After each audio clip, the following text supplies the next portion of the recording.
It's an invisible danger caused by exposure to smoke, soot, and chemicals. NBC5's Alice Barr has been looking into this story, and she joins us now with more. Alice? So beating cancer is not their only fight. Firefighters are getting cancer younger. In many cases, they are dying younger. But when they get sick, they can't focus solely on saving their own lives because they're having to prove their disease is caused by their job. This is our wall.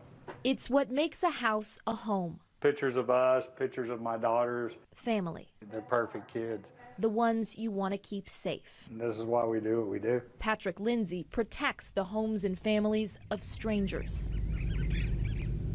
As a captain with the Grapevine Fire Department, he'll risk his life to save yours. That's what we live for. That was a calling for me by God, I think. I raised my hand. I do everything I can to help my community. Good morning. Hello, Hi. But now he's fighting for his own life. Let me get set up to start your IV. Started getting short of breath. It started making it more difficult. Captain Lindsay was diagnosed in January with multiple myeloma. It's a very rare cancer. I'm gonna give it a flush. There's no genetic form. My type of cancer only comes from being exposed to something. And in 28 years of fighting fires, he's been exposed to a lot. It'll probably be the end of June, beginning of July, and I go in for transplant. The list of fallen firefighters keeps growing, just as emerging research shows what they breathe and absorb on every fire scene raises their risk for developing cancer. The International Association of Firefighters now says that 60% of line-of-duty deaths are not from flames or falls, but cancer.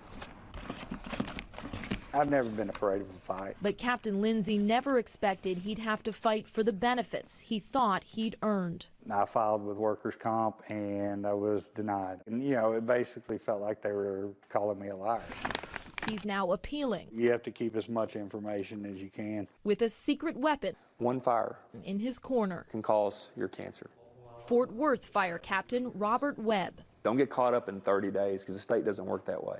He's a 3-year survivor of non-Hodgkin's lymphoma, now devoted to helping fellow firefighters navigate the workers' comp process. Because the problem you get is if they're not written a certain way, they can be denied. Today he's speaking to EMS chiefs from fire departments all over the state. How many people in the class have had someone in their department with cancer? How many have had somebody die from cancer in their department? Every hand raised is a hero lost, like Duncanville Fire Captain Tim Rife. Miss him every day. Every day. It's like a brother.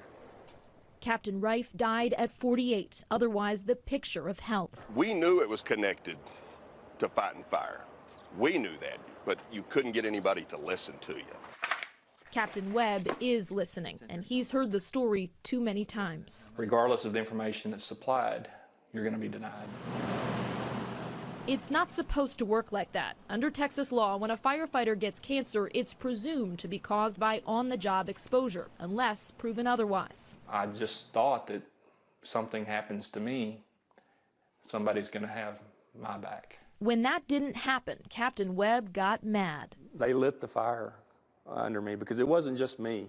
And he started reading. Each monograph's around 1,000 pages. He won his workman's comp appeal. These are 1 through 42 that you have to click on, and they're hidden. Using studies from the International Agency for Research on Cancer. Each cancer has to be tied to a product of combustion. This is during structure fires. This is during overhaul. This is in diesel exhaust. He does the same thing now for firefighters across Texas, handing out packets of research. This one's for brain cancer and brain tumors. On which chemicals, for benzene and butadiene, cause what cancer. And now I've got 16 cancers that I have packets built for. To help firefighters win their appeals.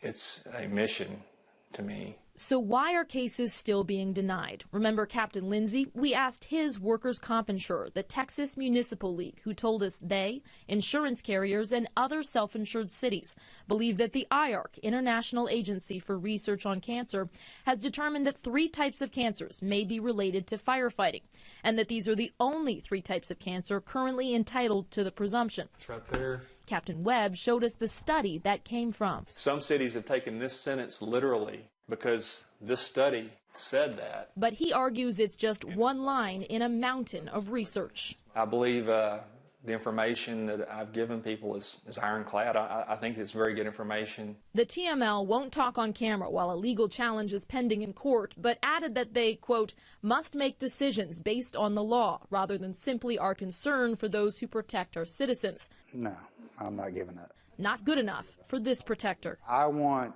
somebody in workers' comp to stand up, look in the mirror and say, what we're doing is wrong. You know, let's change it. Before it's too late. I'm not afraid of dying, but the hard part is knowing the pain that I'll cause on my wife, on my kids. And I want to be a granddad one day, watch them grow up, play with them, maybe teach them how to fish, play baseball. And teach them how to fight. Yep, I'll get there. It's a fight, I'll win. Captain Lindsay recently had a stem cell transplant. He is doing well, but will be off of work for up to 6 months now. That is a lot of time that workers' comp could help cover. His medical bills are covered by insurance, but proving that line of duty injury is important, especially because if the worst should happen, it ensures a firefighter's family will be taken care of. I'm curious, Alice, has something changed? Are we seeing more cancers?